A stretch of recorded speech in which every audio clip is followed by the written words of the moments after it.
Yes, ladies and gentlemen, welcome to the MU Stand. This is your Erik Ten Hag press conference for Manchester United versus Brighton.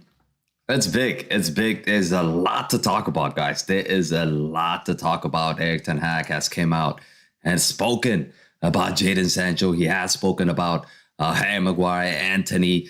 There's a lot of players. A lot of players have been mentioned in this press conference, but let's just go dive into it. I mean, let's just go straight dive into it and see what he actually said about those players. So when he was asked about, let me just pull up the quotes here. So when he was asked about Sancho at Arsenal, he basically said, we closed the game. We worked on the feedback, the data, team feedback. We played a very well game against Arsenal. We trained very well. We played a very well game, and we deserve much more than what we got at Arsenal. So I completely agree with him in that sense. I completely agree with him. The fact that we played a decent game at Arsenal. We ended up losing the match. But I thought we kind of played okay. At least we did not deserve to lose that game. He also said that the outcome of our analysis, you could see our progress against a good team, Arsenal, like Arsenal minimum. We have to get a draw there. We could have won. We could have came back, and we trained very well, but we are ready for the upcoming game. So he's disappointed. He's disappointed the fact that we didn't get anything out of that game. When he was asked about Jadon Sancho, okay, so this is a big one. So when he was asked about Jadon Sancho, he says, I think everything is said. So the squad is strong, and good spirit and a good mood going into the game. So he didn't want to really dive into the conversation of Jadon Sancho. He didn't really want to dive into the conversation about Jadon Sancho. He continues to say, Ten Hag also spoke about on missing Sancho and Anthony. Here's what he has to say. So you have sometimes setbacks and seasons. Players are injured or for another reason are not available. So you construct the squad that the squad is very good and the players who are available and motivated to give a good performance. So he's not going to complain about the fact that we don't have the likes of Jadon Sancho and Anthony. He says we have a strong squad and we could deal with it. Pretty much that's what he's saying. He also confirmed, guys, that Martinez and Lindelof are fit and available to face Brighton. I think this is a great news. I think this is a very good news, the fact that Martinez and Lindelof are back. We did include them in our preview. If you haven't watched the preview, make sure you check out the preview. But we did include them in our lineup. We thought that those two will be available, and they are. So it is a good news. It is actually a very good news. By the way, Jonas, DB, thank you all for joining. Let me just continue to read out some of the stuff that he has to say on Harry Maguire. So he was asked on Harry Maguire. He said, I have said many times it is disrespectful. It doesn't deserve it. He is a great player, given a great performances. It's crazy, but how it works, Harry has to block this. I think Harry Maguire is going to be under a lot of pressure. We know he's going to be under a lot of pressure. I mean, he was on the bench for that international game. He came on, he scored his own goal. I mean, it's like Harry Maguire. When you have Harry Maguire, you start off games with 1-0 down. That is guaranteed because this guy is definitely going to make a mistake. And he's done exactly that when England play Ukraine, I believe, in the Scotland, when they played Scotland in the friendly match. So for England. So I don't think he could come back to this team. I don't think we should even consider putting this guy on the bench, let alone play. We should not put this guy on the bench. He's just a bad luck. I'm telling you. I just don't want to go hard on him, but it's the reality. I mean, you have to face it. The reality is he can't play anymore. He's disturbed and he is shaken up. So there is no way he could stay in this team. Reed says Maguire needs to be benched. Not only that, I don't even want to see his face on the bench. He's just bad luck, bro. Okay, let me just continue to read out some of the stuff that he has to say. He says Ten Hag on how Maguire is dealing with the abuse. He says, good. You see his career, a lot to come. He has to block it and by good performances. You know, the problem is for Harry Maguire is the fact that he's a defender. Like if you are a striker, for example, you mess up in a couple of games and people start booing. If you score a couple of goals in the next game, everything is forgotten. But as a defender, you have to consistently be on your A game. You can't score. So you have to put in a lot of good performances. So from the way he's playing, he is a very, very shaky defender. And we've seen it. We have seen it time after time that he doesn't play well, especially defending wise. He's just lost it. He's lost the pace. He lost everything. I don't think he will ever get back to the Manchester United team. I don't think so, but he might. I mean, Erik Ten Hag, you never know. This guy could put him in the Carabao Cup game. I don't know, but if it was me, I would never put him in that team. Agona says, what about Amrabat? Okay, I'm going to get to that. We're going to get to that. Okay, so let's continue to read what he actually said about Harry Maguire. So he says it's also with generation about team's construction, the group dynamic, and always about the team that is above everything else. But within that, everyone plays his role, different characters, and you have to manage those characters. Yeah, we know that.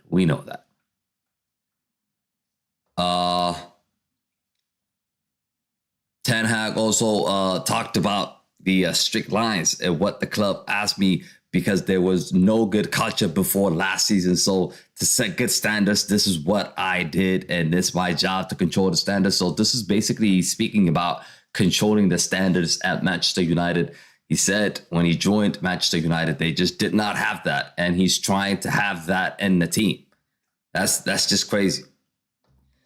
What else? What else is there? He also spoke about,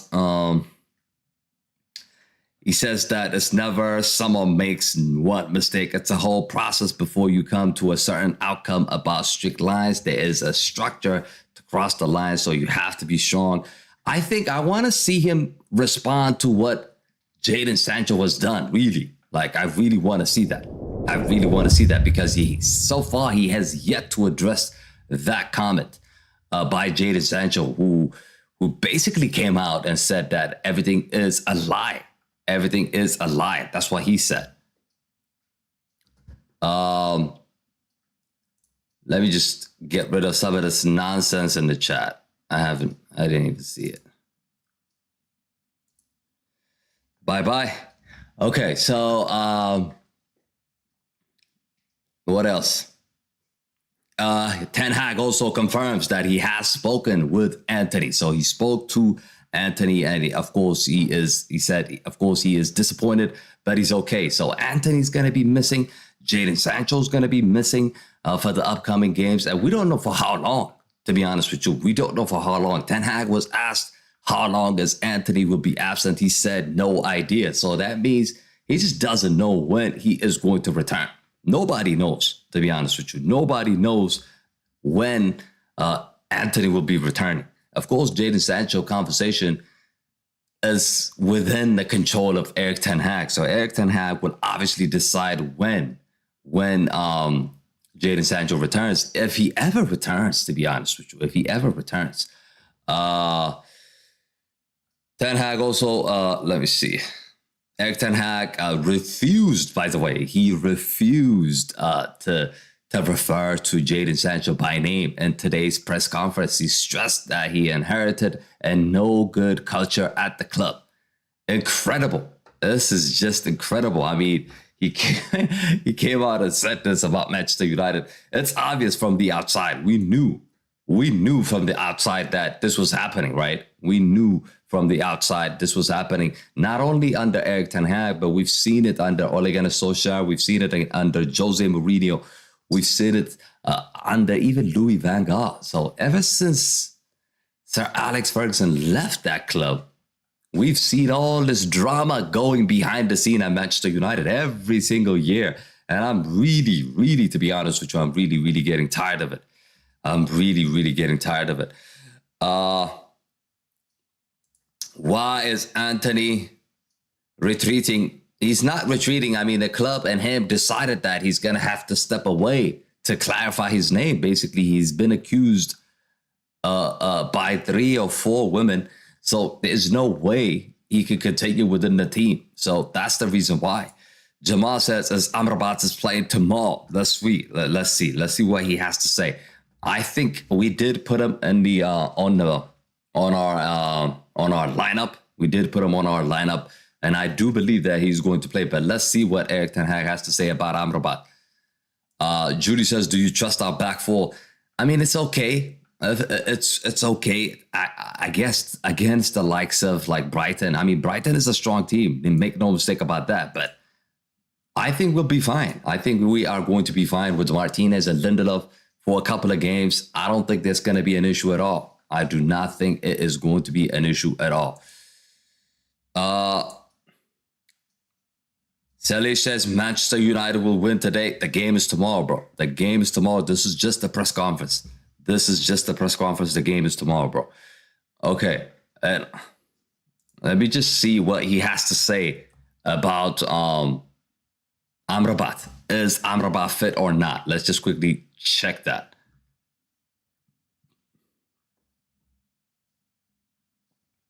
Why they haven't asked him anything about Amrabat? I just don't understand. What are they doing, really? Like, I don't see a single question. I don't see a single question. Let me see. Erik Ten Hag has confirmed. Erik Ten Hag has confirmed that Mount and Varane will not be available to face Brighton. So those two are not going to be available. They're not going to be available to play against Brighton. So we knew that. We knew that. We did not have them in our team. Jamal says, I think we have a good chance tomorrow. What's your thoughts? Yes, Jamal, I do think that we could get a narrow win. I do think that at home, Manchester United, even though we're struggling off the field, I think we've shown in the past that at home, we are really strong. No matter what, we are really strong. And I do think that we're going to get the W tomorrow. I do think we're going to get the W tomorrow. And if you haven't checked out the preview, make sure you check out the preview. We've done it yesterday. So take a look at the lineup. Let us know if you agree or disagree with the lineup. And I also have my score prediction there. So make sure to check that out.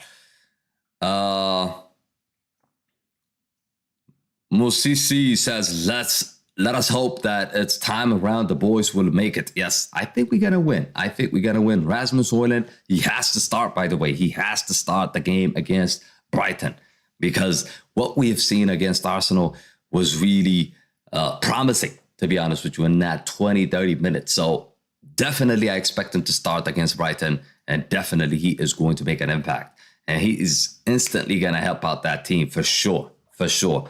And for these games, I do think that Lisandro Martinez and Lindelof, they could be good. They could be good. I think they're decent defenders. They're decent defenders. But he has not said anything. He has not said anything about Amrabat, guys. He has not said anything about Amrabat. I'm checking to see if he has said anything about Amrabat, but nothing. And I think that's going to be a surprise. That's what I think is going to happen. I think that is something that we're going to surprise Brighton with. They're not going to know if he's going to play or not. So he's not trying to give that away. He's not trying to give that away. Judy says, if Amrabat plays, there would be a balance. Yes. So this is exactly what we have done in the previews, basically playing Amrabat and Casemiro next to each other because Amrabat is the only midfielder that actually wants to defend. I mean, you're looking at Mason Mount, you're looking at Eriksen, you're looking at Bruno, you're looking at all these other guys. Donny van de Beek, none of them want to defend. None of them want to defend. They want to go forward and create chances. But Amrabat is actually a guy that wants to defend, just like Casemiro. Just like Casemiro. So I think it's going to be a solid foundation in that middle of the park, playing Amrabat and Casemiro in front of that back four. We're going to be secured. I do think that we are going to be secured.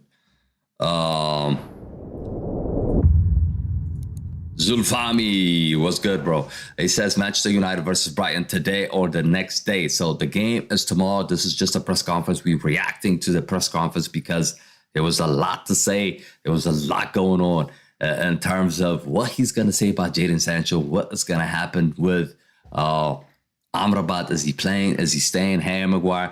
There was a lot of conversations to be had, but it looks like he hasn't mentioned anything about Harry Maguire. So I'm looking at this. I'm going through all the quotes that was revealed by Erik Ten Hag today, and he has not mentioned. He's not mentioned anything about Amrabat.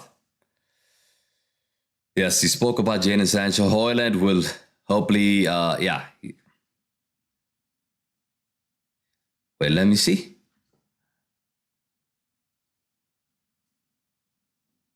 So Sofiane Amrabat is available after he withdrew from the Morocco squad. That's what the article says. So basically, he didn't mention him in the press conference, but it looks like Amrabat is available. So he is. He could be selected for that match, which is a great news. Zulfami says Maguire will leave the England team. Have not heard anything about that. Nothing to say about Harry Maguire. He's so disappointing, bro. Yeah, he is a very, very disappointing guy, to be honest with you. But yeah, people, there you have it. This has been our press conference reaction to Erik Ten Hag. Do let me know in the comment sections what you guys think about this. Jadon Sancho, which camp are you in, by the way? Like, are you behind Jadon Sancho? Are you behind Erik Ten Hag? Let me know. I mean, it's dividing a lot of people, to be honest with you. It is dividing a lot of people. And to be honest, we're going to have to be behind the manager, right? We're going to have to be behind the manager because we've seen a lot of times now that Erik Ten Hag is having a lot of fights with different players now. He's having a lot of fights with different players. We've seen it with Cristiano, now with Jadon Sancho. Rashford was suspended as well for making a mistake. I think it could be a good thing. It could be a good thing for the team, but he has to win games now. When you're doing this kind of stuff, you have to make sure you're winning games, because if you don't win games and there's chaos behind the scene, guess who gets the blame? The manager. He is going to be getting the blame. So for sure, they're going to get rid of him. If he doesn't start getting results, they are going to get rid of him. So we need to start winning games. And it starts against Brighton. And the next game is against Bayern Munich as well. It just doesn't get any easier. So for sure, I think we have to win our games and our upcoming games. Judy says, yes, we can. Yes, I do expect us to win as well. But what else he has to say? I think I covered everything here.